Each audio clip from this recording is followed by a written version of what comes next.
Alison, coming to you live from Durban, South Africa. First, let's take a look at the headlines. Israel officially reopens the West Bank settlement of Ghanim more than 20 years after it withdrew from the community. This is emblematic of the current government's policy of rapid settlement expansion. Authorities in Athens set up fumigation as the country's State Health Administration reports a significant increase in West Nile virus infections, which have so far claimed 9 lives. Air India pilots are set to undergo mandatory drug screening starting today. This comes after a captain involved in a serious mid-air incident reportedly tested positive for marijuana. Nepal's former Prime Minister Shobha Dubeba has faced arrest in a corruption case and returns to the country nearly 6 months after leaving for medical treatment abroad. And the Confederation of African Football chief Patrice Motsepe says Gianni Infantino's future should only be decided by elections after Ireland became the latest federation to withdraw their support for the embattled FIFA president.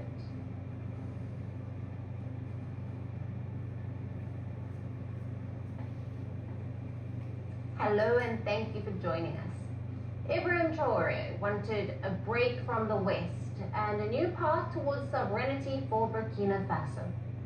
Vladimir Putin's Russia wanted a stronger foothold in the heart of the Sahel. Now, the two nations are taking their relationship far beyond the battlefield. Reports confirm that the two sides are now gearing up for the first ever Russia-Burkina Faso Intergovernmental Commission in Moscow on the 16th of September. Moscow and Ouagadougou are set to bring governments and businesses to the table to discuss energy, technology, agriculture, and investment. The meeting may sound like routine diplomacy, but what's on the table is far more concrete, because this is about building a formal economic channel between the two countries and taking their relationship beyond security cooperation. Up until now, Russia's presence in Burkina Faso was defined almost entirely by security, with roughly 300 Russian Africa Corps soldiers stationed in the country. As local forces combat attacks from terrorist groups like Jnim and ISIS in the Sahel, the strategy is now shifting. Russia entered Burkina Faso through security, and now it wants to extend itself through the economy. And energy is at the center of it. Burkina Faso faces a major electricity shortfall. Reports estimate that only around 26% of the population has access to electricity. And that creates a major obstacle for a country seeking to industrialize. Without reliable power, it is hard to build factories, to process minerals, modernize agriculture, or expand industry. Russia is now positioning itself as a potential part of the answer. In July of 2025, Burkina Faso signed a memorandum of understanding with Russian state-owned energy company Interra for the potential construction of thermal power plants. And then there is the bigger, longer-term plan, nuclear power. Burkina Faso has also been working with Russia's Rosatom on its planned nuclear project. So the strategy is simple. Thermal power could help address more immediate electricity needs. Nuclear power would be a much longer-term commitment of nearly 10 to 15 years. So in essence, Russia is solving Traoré's immediate power crisis today, while also embedding itself inside Burkina Faso's energy architecture for decades to come. But the Russia-Burkina Faso relationship does not stop at power. Ouagadougou is also getting Russian agricultural machinery as the nation aggressively moves towards total grain self-sufficiency. In education, Traoré is securing technical training from Russia, so Burkinabe youth can engineer their own industrial future.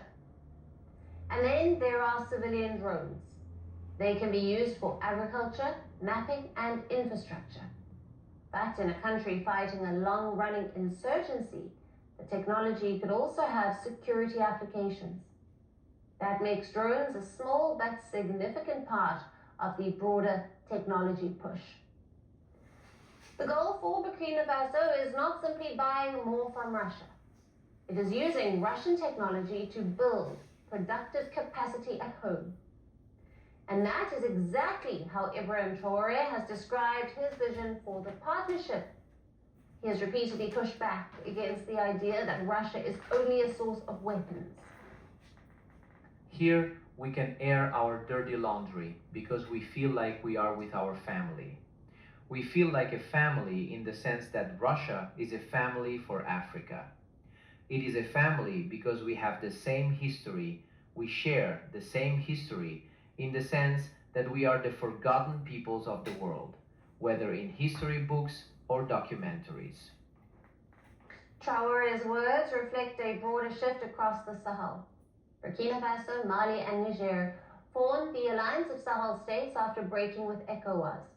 All three have since deepened their relations with Moscow after years of strained ties with Western partners. In fact, all three AES leaders have been invited to Moscow personally by Vladimir Putin for the third Russia-Africa summit in October.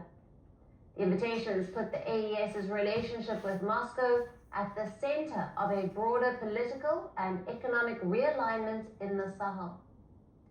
For Russia, that creates a much bigger opportunity. The AES has a population of around 70 million people with huge energy needs, significant mineral resources, and governments actively looking for alternative international partners. So Burkina Faso is more than a market for Moscow. It could become an entry point into a wider Sahel economic space. But there is a hard question at the heart of this relationship. Is Burkina Faso really building economic sovereignty? Or is it simply replacing one dependency with another? While the Dougou says it wants more choice, more partners, and more control over its own future, Russia is offering to be one of those partners. The true test of the September 16 Commission will not be symbolic speeches or signed pieces of paper in Moscow. It will be what actually gets built on the Burkinabe soil and what that delivers for the Burkinabe people. And that is the biggest story behind this entire shift. Russia came into the Sahel with security. Burkina Faso now wants something more. From weapons on the front lines to nuclear power plants, Ibrahim Traoré is testing whether an African nation can convert battlefield alliances into lasting economic power. Now for more on this, we have with us Dr. Olewale Ojewale, who's a regional coordinator for Central Africa at the Institute for Security Studies, joining us live from Dakar, Senegal. Thank you for being with us, Doctor. Thank you so much for having me. So Russia came to Burkina Faso in the AES region with guns initially, but now it is building its influence in other areas like the economy and technology. What are your thoughts on this? Is it trying to build a long-term influence? Thank you so much. I think it's a combination of so many things. What we are seeing is that Russia is probably moving the partnership with Burkina Faso from geopolitics to geoeconomics interests. Because if they have provided security over the years, it is also expected that they will want to tap into the capital, into the resources that is available within Burkina Faso for mutual economic benefit. And this is also against the backdrop of the fact that in terms of cooperation and partnership, I think diplomatic relation is very lean in the sense that Burkina Faso decoupled from their established Western partners. So they have to look for other alternatives, not only military partnership but economic partnership.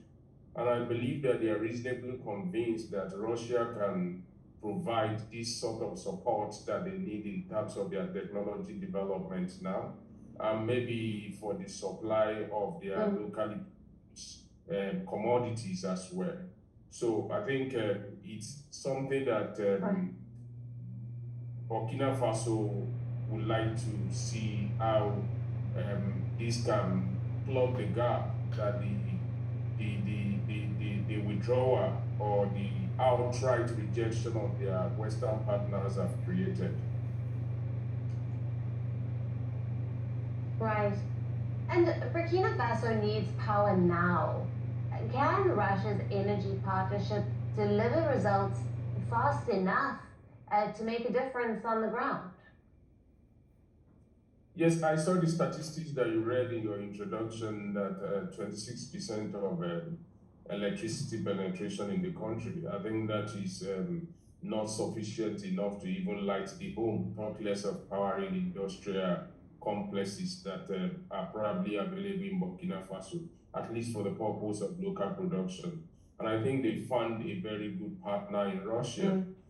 If all this is not just going to be a paper agreement, because we have seen this over the years, not peculiar to Burkina Faso alone. African leaders go cap in hand to meet their Western partners or Eastern partners, signing agreements, making media press releases that do not necessarily translate to anything on the ground. So I'm expecting that with this populist campaign and backing at home, it might probably be able to drive this to a logical conclusion. It is not enough to mention or write this on paper and meet in Moscow or Kremlin or even in Ouagadougou. What is needed is that those promises must translate to actions. My worry and my concern is that August 14th, 2026, a short report on Burkina Faso. This might be part of those anti-Western sentiment that are just playing to the gallery and not really delivering any result on the ground. The man has been there for more than 3 years now, and I think all these have been in circles in terms of talking to Russia, talking to China, and talking to, rather than focusing on their immediate environment, which is how they can leverage support that West African countries can provide for them, not traveling to the east to go and do for partners now. Yeah. Doctor, with that.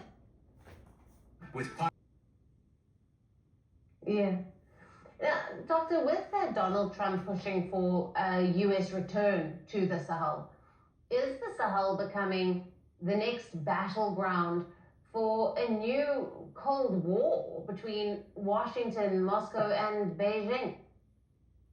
It is not just emerging. I think it has translated to that. It has become a proxy ground for battle between ideological contestation between the East and the West, which is reminiscent of the Cold War era. Russia is trying everything to recruit more partners to its fold, to its orbit within Africa, not just West Africa alone. And I think African leaders that are ready to do that, they fit into that strategic narrative that Russia is trying to push within the continent now. And then I think it is also very important that America probably, out of the lost ground that they have experienced in the Sahel, because of the strategic positioning of the Sahel. One, it is fast evolving into the major hotspot, or one that some people have described as the emerging headquarters of terrorist organization. And America, for its counter-terrorism policy offshore, is definitely going to pay attention to the Sahel. So in this regard, American interest in the Sahel particularly probably lies in two things. One, security cooperation and perhaps access to critical minerals. Right. Doctor, it's always great to have you on the show. Thank you. Thank you so much for having me.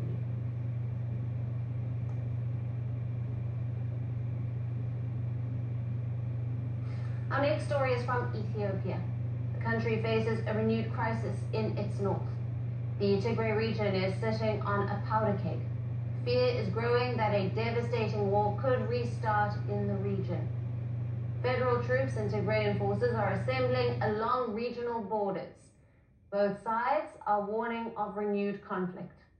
Now, this comes less than 4 years after a war that killed hundreds of thousands of people.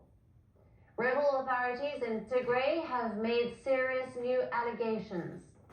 The Tigray People's Liberation Front, or the TPLF, claims that the federal government launched deadly drone strikes inside Tigray. The TPLF vice chairman, Emmanuel Asefa, has said that a drone hit the town of Merewa in southern Tigray, near the border with Amhara.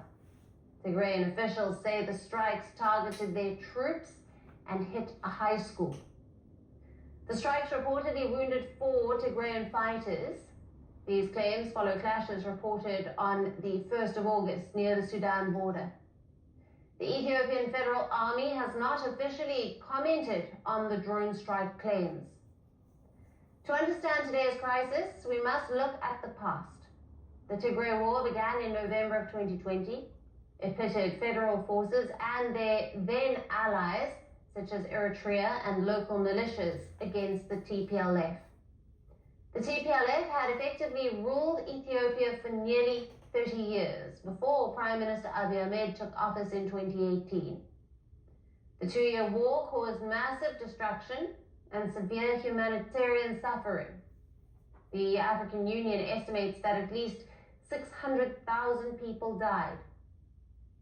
In November of 2022, both sides signed the Pretoria Peace Agreement.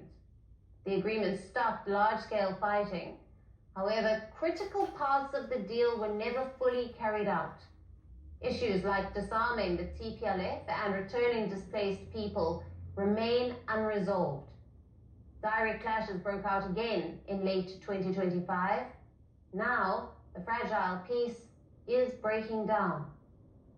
The Ethiopian federal government strongly defends its actions. Prime Minister Abiy Ahmed has issued serious accusations against the TPLF leadership. Abiy Ahmed accuses the TPLF of preparing for a new war against the state. He claims the TPLF is seeking support from armed groups inside Ethiopia, specifically in Amhara and Oromia. Abiy Ahmed also accuses the TPLF of serving foreign interests and seeking external support. Federal authorities accuse neighboring Eritrea of backing anti-government forces. The federal government warns that these actions threaten Ethiopia's federal system. Addis Ababa says it will not allow the TPLF to reorganize military forces or compromise national sovereignty. This brings us to a major regional shift. Relations between Ethiopia and Eritrea have deteriorated rapidly. The two nations previously fought a bloody border war from 1998 to 2000, when Abiy Ahmed became prime minister. He made peace with Eritrea. Eritrea even fought alongside Ethiopian federal troops against the TPLF during the Tigray War. However, that alliance has completely collapsed. Eritrea was excluded from the 2022 Pretoria Peace Deal, which called for foreign troops to leave Tigray. Now, a major dispute over Red Sea access has pushed ties to breaking point. Ethiopia became a landlocked country after Eritrea gained independence in 1993. Prime Minister Abiy Ahmed insists Ethiopia must secure access to the sea through peaceful means. Eritrea accuses Ethiopia of coveting its Red Sea port of Assab. Federal officials now fear Eritrea is aligning with Ethiopian rebel groups to weaken Addis Ababa. Some people think the current dispute between Ethiopia and Eritrea stems from the Ethiopian government's request for access to the sea. They think and analyze it that way. However, this is not the case. Since the existence of Eritrea, there have been issues between Ethiopia and Eritrea. The risk of a new war threatens the entire Horn of Africa. Ethiopia is already dealing with armed conflicts in the Amhara and Oromia regions. Simultaneous instability in multiple regions severely strains the country's security. If full-scale war returns to Tigray, the humanitarian impact will be catastrophic. The region is still recovering from the trauma of the Tigray war. Millions of people were displaced and infrastructure was destroyed.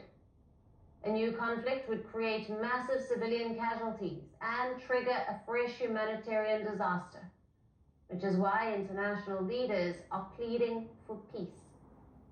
The World Health Organization chief, Dr. Tedros Adhanom Ghebreyesus, recently issued a stark warning. He comes from the troubled Tigray region. The WHO chief urged the federal government and regional leaders to choose dialogue over guns.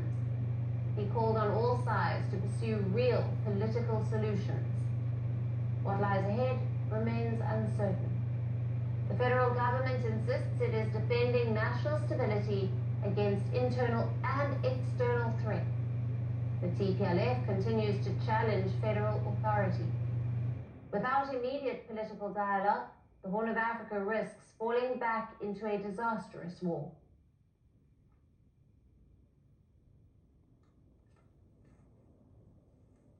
Zambia has gone to the polls in a major general election. Voters are choosing their next president and members of parliament. People stand in queues outside polling stations across the country. Many stood in line before dawn, braving the morning chill. Polls opened at 6 a.m. Over 8.7 million voters are registered to cast their ballots. Long seen as one of Africa's stable democracies, the nation now faces a critical moment. President Hakainde Hichilema is seeking a second 5-year term. He was first elected in 2021. Hichilema is 64 years old, and he is betting on job creation and infrastructure expansion to win voters back. You can create jobs. You can create business opportunities. You will increase treasury income. You will then support social support for the children, for the sick, for the old, for the different level. This is all about, and we have embarked on reforms that have delivered results, even under challenges such as that. Challenges such as the debt bank that we have, which we've been able to run. That's what this election is about. Now his supporters call him a steady and predictable leader. He promises to continue rebuilding the economy and create new opportunities. However, critics say that his government has tightened control and narrowed space for political dissent. Hichilema faces 13 contenders in this race. His main challenger is 55-year-old Brian Ndubile. Now, Ndubile is a former government minister. He leads a new coalition called the NRPUP. Now, he entered the race in May, making the election much tighter than expected. Ndubile claims the political space is deeply divided. He has questioned if the election will be free and fair. We've not been able to campaign freely. We were stopped permits, landing rights and permits to fly when our opponent, President Hakainde Hichilema, had 3 helicopters. He could fly and have 6 rallies a day. We were only allowed to do our campaigns by road. I've had no passport for the past 4 months. I've had no phones. My phones were confiscated with numbers and seized 4 months ago. Now, international observers from the European Union and SADC are on the ground monitoring the voting across all 10 provinces. Security remains high following recent arrests over alleged election system tampering plots. At the heart of this election is the economy. Zambia is Africa's second largest copper producer, yet the country has faced severe economic hardship. In 2020, Zambia defaulted on its sovereign debt. Under Hichilema, the government restructured its debt. Inflation fell to 6.8% in April, and the kwacha currency has also strengthened. Now, Zambia aims to triple its copper production by the year 2031 to support the global green energy shift. However, daily life remains tough for ordinary citizens.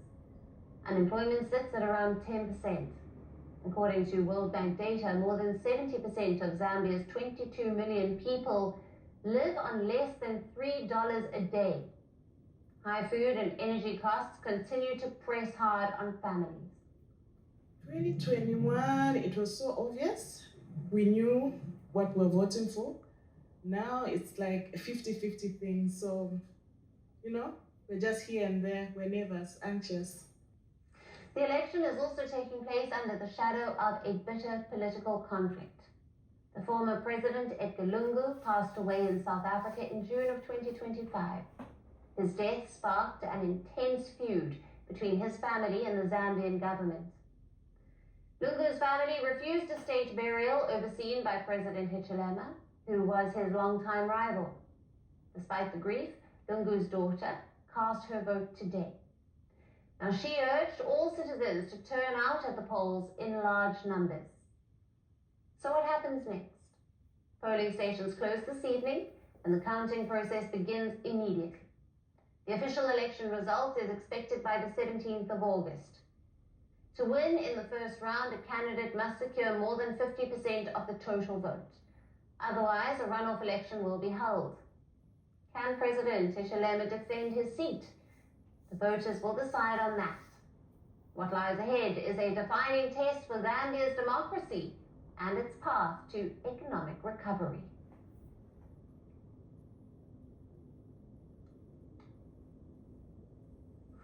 Africa's gold king, Ghana, has further cemented its crown. Record production, record export earnings, and a widening lead over rivals Mali and Burkina Faso. But our story today is not just about record gold production. It is also about how Ghana is trying to turn its gold wealth into economic power. Gold production. It is also about how Ghana is trying to turn its gold wealth into economic power, and why other West African gold producers are trying to do the same. Ghana is sitting on a mountain of gold, and its mining boom is only getting bigger. The African nation pumped out a record 6 million ounces in 2025. That is roughly 187 tons. Gold accounted for more than 63% of Ghana's merchandise exports, generating a staggering $20.2 billion. That is more than double the country's combined earnings from cocoa and crude oil. So, how did Ghana get here?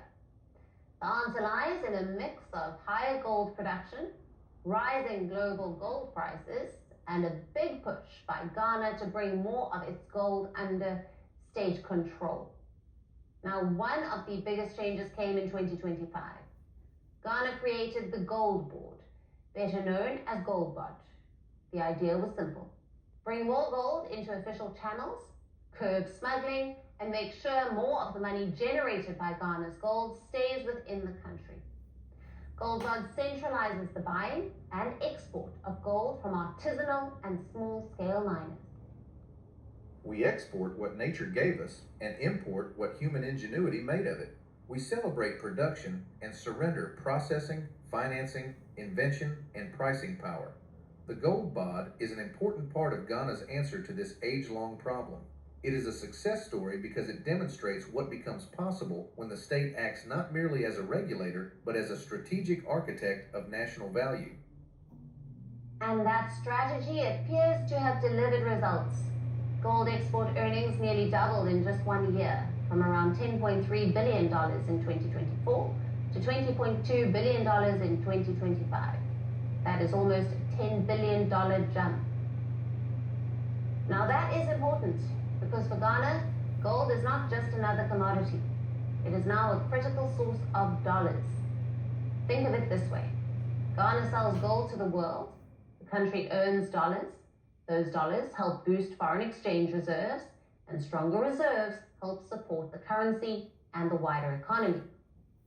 Now this matters because Ghana has been through a serious economic crisis. In 2022, the country was hit by a major debt and financial crisis. Ghana eventually turned to the International Monetary Fund and secured a $3 billion support program in 2023. Now, gold is helping provide the foreign exchange that Ghana needs as it works to rebuild its economy. But Ghana is not alone. Across West Africa, governments are trying to get more out of their gold, and they are taking very different routes. Mali has tightened its mining rules, raised taxes, and expanded state participation in the sector. The government has also recovered around $1.2 billion in mining-related arrears. Burkina Faso has gone even further. It has expanded state ownership, increased the role of its state miner, and has taken control of several mining assets. So, 3 countries, 3 different strategies. Ghana is focusing on formalizing the gold trade. Mali is pushing higher taxes and greater state participation.